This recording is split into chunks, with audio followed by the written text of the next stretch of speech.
Olá pessoal, eu sou Hugo de Brito Machado II e esse é mais um vídeo do quadro Direito Tributário nas súmulas do STF e do STJ. Seguindo uma série de vídeos em que estamos examinando a incoerência da jurisprudência, a incoerência não por tratar de forma diferente as mesmíssimas questões, até porque para essas incoerências existem recursos já que são largamente utilizados para corrigi-las, mas a incoerência em decisões que julgam questões aparentemente diferentes, mas que partem de premissas que são absolutamente contrárias umas às outras e que brigam umas com as outras, fazendo parecer que aquelas decisões não aplicam a mesma ordem jurídica, essas decisões não fazem parte de um mesmo sistema. Isso nos remete ao experimento de Ullmann e aquela questão do chefe de polícia que foi mencionada no primeiro vídeo, a qual remeto quem não o tiver assistido.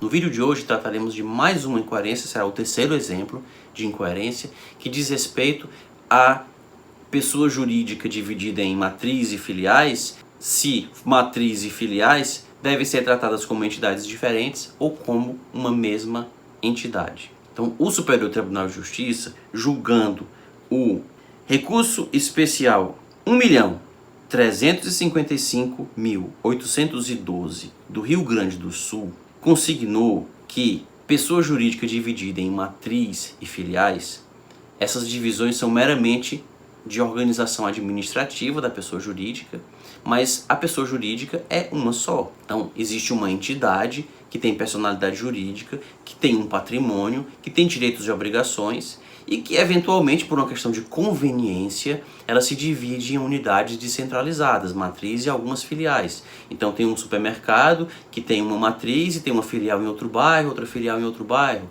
Uma farmácia que tem uma filial em 2, 3 bairros diferentes e uma matriz no centro da cidade. Mas a pessoa jurídica é uma só. E nesse caso, nesse recurso que mencionei, que foi inclusive sujeito à sistemática dos recursos repetitivos, o Superior Tribunal de Justiça decidiu uma questão ligada à execução fiscal e à penhora de bens. Então a fazenda executava a pessoa jurídica que iria penhorar bens.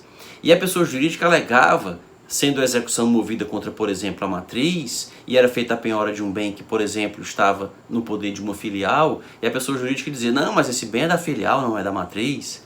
E o STJ, corretamente, disse, não importa, a pessoa jurídica é uma só, não existe uma divisão como se fosse matriz e filiais fossem pessoas jurídicas diferentes. Elas são a mesma pessoa jurídica. E, portanto, não existe isso de esse carro pertence à matriz, esse carro pertence à filial, ou essa estante de iogurtes, ou essa cesta de frutas pertence à matriz ou à filial, ou esse computador pertence à matriz ou à filial, ou esse imóvel pertence à matriz ou à filial. O imóvel, a estante de frutas, o computador pertencem à pessoa jurídica. E, portanto, a execução não tem que levar em conta se ela é contra a matriz ou filial, ou se o bem é contra a matriz ou filial. A execução é contra a pessoa jurídica e, em princípio, salvo os impenhoráveis, enfim, são outras questões, mas, em princípio, podem ser penhorados todos os bens da pessoa jurídica. Não interessa se eles estão no âmbito de uma matriz ou de uma filial. Foi isso que decidiu o STJ nesse julgado, que, como mencionei, pelo menos na minha compreensão, é correto o entendimento do STJ. A Fazenda tinha razão em pretender a penhora dos bens todos, não importando se são de matriz ou filial, e o contribuinte não tinha razão em se opor a isso. Mas o que nos cabe aqui é examinar a incoerência, e não o acerto ou o erro de uma decisão ou de outra. Não importa se a decisão 1 é certa e a 2 é errada ou vice-versa. O que importa é que as duas juntas não são admissíveis dentro de um mesmo sistema que pretenda ser coerente. E aí aqui eu trago para a nossa reflexão o entendimento do STJ, também sobre a questão de matriz e filiais, em que se divide uma mesma pessoa jurídica, mas quando se trata de uma ação de repetição do indébito, ou seja, quando o devedor é o fisco e não a empresa que está sendo executada. Então, quando a pessoa jurídica paga um tributo de maneira indevida e pleiteia a restituição, o STJ diz, de maneira pacífica, existem inúmeros acordos no mesmo sentido, que em se tratando de tributo cujo fato gerador operou-se de forma individualizada, tanto na matriz quanto na filial, não se outorga àquela legitimidade para demandar isoladamente em juízo em nome das filiais. Isso porque, para fins fiscais, ambos os estabelecimentos são considerados entes autônomos. para fins fiscais só para se for para efeito de repetição do indébito, porque para se for para efeito de execução fiscal, que é fiscal, esses fins fiscais não são levados em conta. Então, quando o fisco quer cobrar do contribuinte, aí matriz e filial não interessa, é tudo a mesma coisa, todas respondem, todas entram no fogo. Agora, quando o contribuinte cobra do fisco, aí não. Aí se quem pagou foi a matriz, a filial não pode entrar com ação de repetição do indébito e vice-versa. O que revela uma incoerência sem tamanho e um equívoco. Esse segundo julgado está equivocado. Além de incoerente com o primeiro, ele está equivocado. Porque o princípio da autonomia dos estabelecimentos, além de ser relativo, ele é um princípio inerente à forma de cálculo do ICMS e do IPI. Então, cada estabelecimento calcula o seu imposto de maneira isolada, porque ele tem que levar em conta as entradas e as saídas. Mas isso não quer dizer que se houve um pagamento indevido de tributo, esse pagamento tem que ser demandado por cada estabelecimento. Ele pode ser demandado pela matriz, porque o tributo que tem que ser devolvido, ele pertence à pessoa jurídica. Aliás, ele poderia ser demandado por qualquer delas.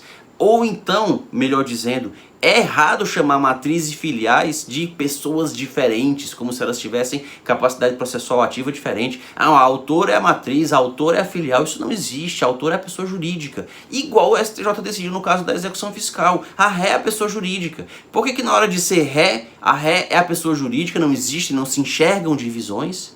Porque elas não existem para fins de personalidade jurídica e sujeição passiva processual. E por que na hora de demandar contra o fisco, aí essas divisões passam a ter relevo? Essa é mais uma incoerência que, de novo, aqui o que importa é o chefe de polícia ser homem. O que importa aqui é atravancar a vida de quem quer receber de volta um tributo pago indevidamente. Não importa se o tributo foi pago indevidamente. Se ele é inconstitucional, se ele é ilegal, se ele é confiscatório, cobrado com base em lei inválida, se ele foi cobrado com base em lei que retroagiu, se ele foi cobrado... Não interessa. É indevido? É. Mas quem está pedindo é a matriz e quem pagou foi a filial, então não devolve. Agora, na hora de o fisco ter as facilidades para cobrar a sua dívida, essa distinção não opera. Então essa é mais uma incoerência que deve ser equacionada pela nossa corte, que não diga, quando alguém entrar com embargos de divergência nesse caso, que são questões diferentes. Ah, um caso fala de penhora, o outro caso fala de repetição do indébito, são processos diferentes. Não são. A questão é a mesma. Matriz e filiais são pessoas jurídicas diferentes para fins fiscais ou não? A questão é só essa. E não pode ser e não ser ao mesmo tempo, conforme isso atenda aos interesses do fisco. Porque isso prova, se assim permanecer a situação, que o que pauta as decisões é atender os interesses do fisco e não aplicar a ordem jurídica, que tem que ser a mesma nos dois casos. Se tiver gostado desse vídeo, não se esqueça de curti-lo, de se inscrever no canal para acompanhar os próximos e de deixar aqui na caixa de comentários outros exemplos que conheça de incoerência jurisprudencial em matéria tributária ou não tributária. Até os próximos vídeos.